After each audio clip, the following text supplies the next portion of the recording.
जी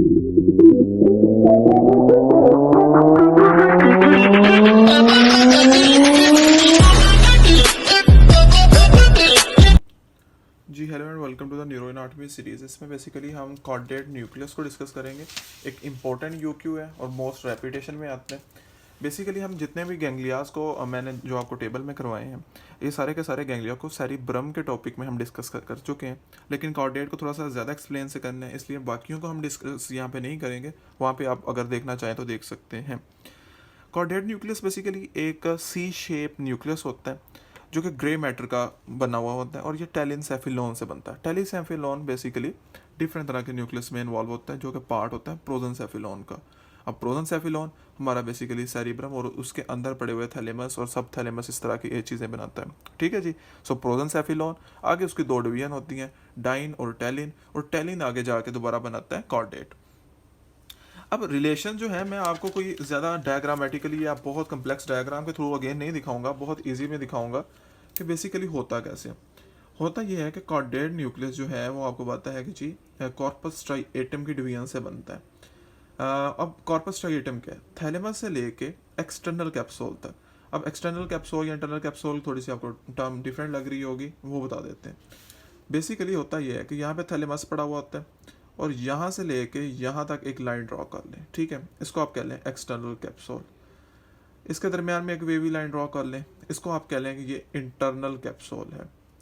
internal capsule basically divide करता है corpus स्ट्राइएटम को। कॉर्पस स्ट्राइएटम का एरिया यहाँ से लेकर के यानी कि जो थैलेमस से लेके एक्सटर्नल कैप्सूल तक था, वो एरिया जो थैलेमस से लेके इंटरनल कैप्सूल इन दोनों के दरमियान में है, इसको हम कहेंगे कॉर्डेट न्यूक्लियस। ओके, और यहाँ से यहाँ तक के एरिया को हम कहेंगे लेंटिफॉर्म। बेसिकली हमने जो डिस्कस करना है, हमारा जो कंसर्न है वो कॉर्डेट न्यूक्लियस है। ठीक है जी। अब कॉर्डेट न्यूक्लियस की बाउंड्री बहुत ही आसान है। इसकी बेसिकली जो मीडियली बाउंड्री है वो देखें यहाँ पे, ये देखें लैटरल सरफेस ऑफ थैलेमस आएगा यानी दूसरी सरफेस होगी, ये मीडियल बाउंड्री है। यहाँ से यहाँ तक आपका था क्या था जी कॉर्डेट। अगर मैं यहाँ पे दिखा दूँ, ये देखें यहाँ से यहाँ तक था कॉर्डेट और ये इसकी मीडियल बाउंड्री होगी और लेटरल बाउंड्री ये क्या चीज़ है? Internal capsule. ओके, ये सारे के सारे पार्ट बेसिकली लेंट्रल वेंट्रिकल से जो है वो रिलेटेड करते हैं। इसको बेसिकली हम डायग्राम से समझे तो ज़्यादा अच्छे से समझ में आएगा। सो अब बेसिकली जो है हम डिफरेंट स्ट्रक्चर्स को डिस्कस कर लेते हैं, जिसमें यानी कि इसके पार्ट्स को डिस्कस कर लेते हैं, जिसमें इसके हेड आ जाता है, बॉडी आ जाती है और टेल आ जाती है। एक डायग्राम के थ्रू आपको थोड़ा समझाने की कोशिश करता हूँ। ये जो पिंक वाला एरिया है ये बेसिकली हमारे पास कॉर्डेट न्यूक्लियस है। ओके, यहाँ से ये शुरू हो रहा है, यहाँ पे ये एंड हो रहा है। ये वाला एरिया इसको हम हेड कहेंगे, ये बॉडी आएगी, ये देन टेल आएगी। ओके, अब होगा ये जो हेड है वो बेसिकली थैलेमिक सिंड्रोम में बेसिकली क्या होता है कि थैलेमिक पेन राइज होती है। फ्रॉम ये उन पेशेंट में होती है जिनमें जो लेटरल कोई वेसल जो सप्लाई कर रही थी ब्लड वेसल लेटरल वेंट्रिकल है थैलेमस को वो डैमेज हो जाती है, यानी कि थैलेमिक इन्फ्राक्ट आता है।